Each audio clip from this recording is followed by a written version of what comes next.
Yeah, it's weird because I haven't actually seen the finished cut of at one yet, because I thought I'd wait till we were here to watch it. And it's really strange to sort of hear people laughing in the right places, and the little R when Simon. It wasn't a little R; it was a huge R. Yeah. So no, it's really satisfying to as a writer, you sort of hope that sort of certain lines will be funny, but.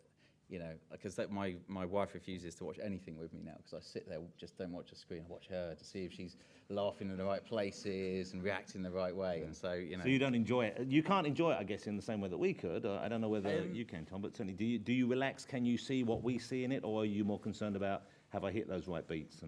Yeah, I think especially, watching it in the dark with other people is kind of nice, because you can kind of gauge their reaction. But I don't watch anything that I write at home with sort of my wife or friends, just because I find it too cringy. Because if they don't laugh at a particular gag, I'm thinking, what's wrong with them? Why are they laughing at that? Oh, so you don't think the gags? You don't think what's wrong with the gag? You think what's wrong with them? Yeah, exactly. Yeah. No problem. We've got you guys played the funniest characters in it, really. I think that would be fair to say. All the characters are great, very well realised, and I hope you'll agree as well. I don't think it's a bad performance in the programme, not just from the leads, but also like the new probation officer's fantastic, and the girl there with the face, she was great as well.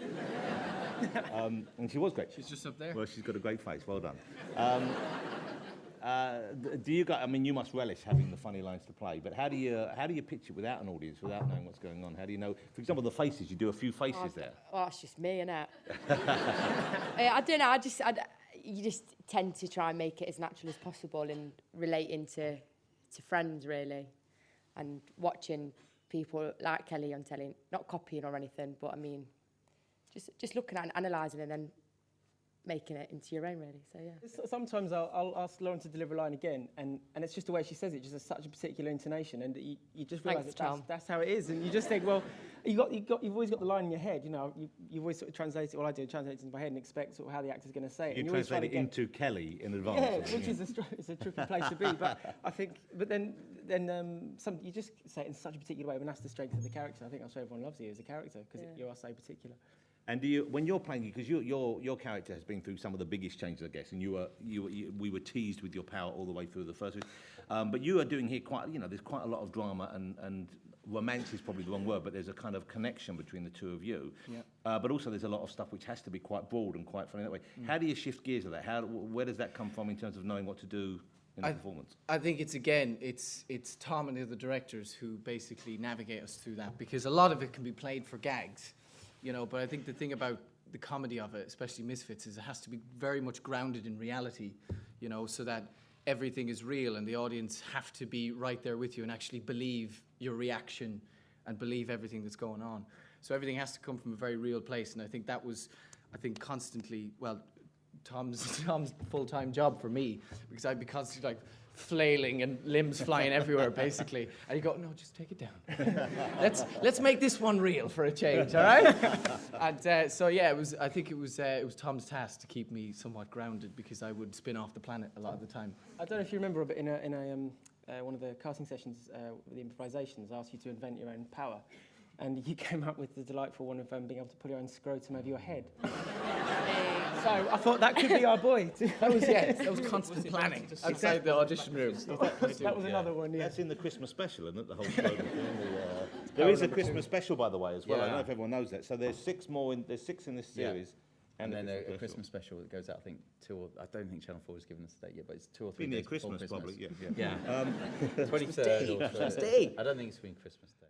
There's quite a lot of cross-pollination between the various characters at the moment, especially in this episode where we saw someone pretending to be other people. So you kind of have now, I imagined, all acted in intimacy with each other, more or less. You had a pensioner in the first series as well, of course, didn't you? But, I did. But there's so presumably, is there anyone who's missed out yet? Is there any kind of resentment among the core team that they haven't been getting their fair share? I don't think so. I think we've all been getting our fair share. We've all been from the wonderfully twisted mind of Howard Overman. And it does carry on. This, especially with the second series as well, we set up the characters. These are the rules for each character. These are their foundations. And then, of course, they completely turn everything on its head. Yeah. So, of course, different aspects, different properties of each character get changed or swapped or, this, that, and the other. And they just basically play with the rules that they've set up for themselves.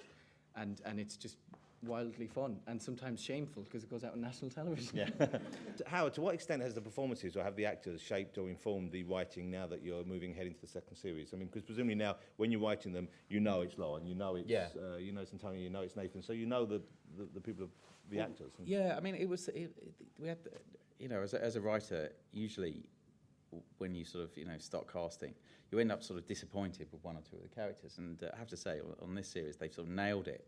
And they were as close to I'd imagined them when they cast them. So they all slotted into those parts. And Tom did a lot of work with them, to develop the characters when they actually started acting them. But, you know, second series, obviously, you could really play to people's strengths, and you could hear the voices, and you could see, you know, when I'm writing, I sort of see this perfect version in my mind. And obviously, once you've got all the actors and you know what they can do, obviously, you know, it's much easier to see that. I don't think you lot quite realised it, did you? I never forget showing you episode 1 last series, and I don't think you were quite expecting what it was going to look and feel like. You know, I think it just all kind of happened very quickly. No idea the kind of huge amounts of design and genre and stuff that went into it. You know, I suppose we had absolutely no idea about what it was going to look like until we sat down in a little editing room and had a little private screening for ourselves just after wrap. And then it just became apparent that this was the show, you know. Is it something where you sit down, have you got to kind of master this? Okay, these are the ways teenagers mess up their lives. Let's find a way of transposing those to the show, or? Well, we kind of came up with a rule that the story should almost work without the superpowers, and then the superpowers add a sort of additional layer on top of that. So it was very much sort of like they should work as sort of emotional teen stories, and with a sort of superpower twist on top of it. Because what we didn't want to do is just sort of tell sort of, you know, superhero stories for the sake of it, where everyone was firing electric bolts and, you know, fireballs and all the rest of it, but it didn't actually mean anything.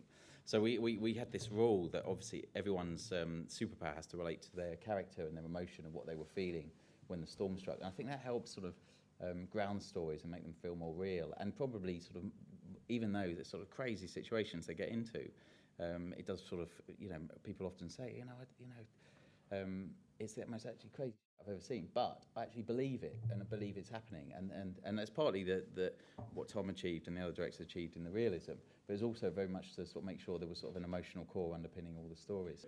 And I've noticed there, I don't know if you did this as much in the first series, but there's a lot of kind of soft focus around the edges, there's a lot of foreground soft focus stuff, and then you've got the action, your eyes are drawn to the middle.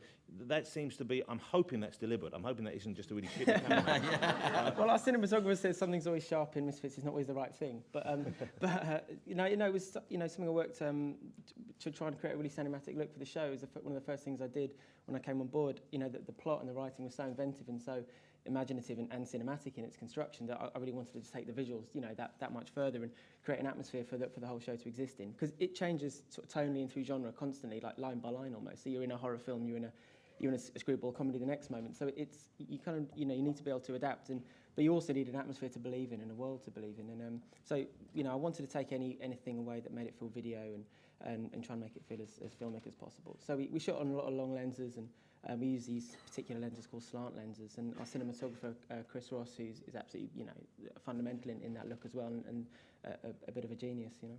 Where's the series going? You know, you can't give. I mean, at the moment, Howard is still manfully writing it all on his own, which must be, I would have thought, very daunting, as well as it means that we're not going to see more than, I would have thought, 6 or 7 a year, unless you broaden it out. Is that the plan?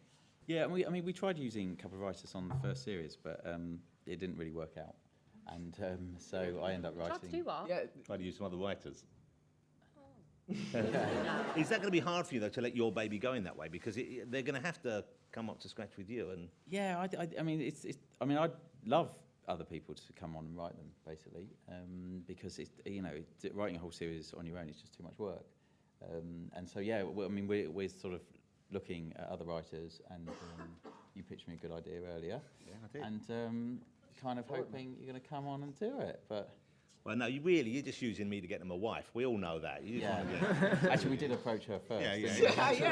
It's you so can have her on maybe 3 days a week. It's so transparent. She said no, so... So I'm your sloppy seconds, am I, Howard? Well, thanks. Exactly. I just want to see what the signing is for sloppy seconds. Okay.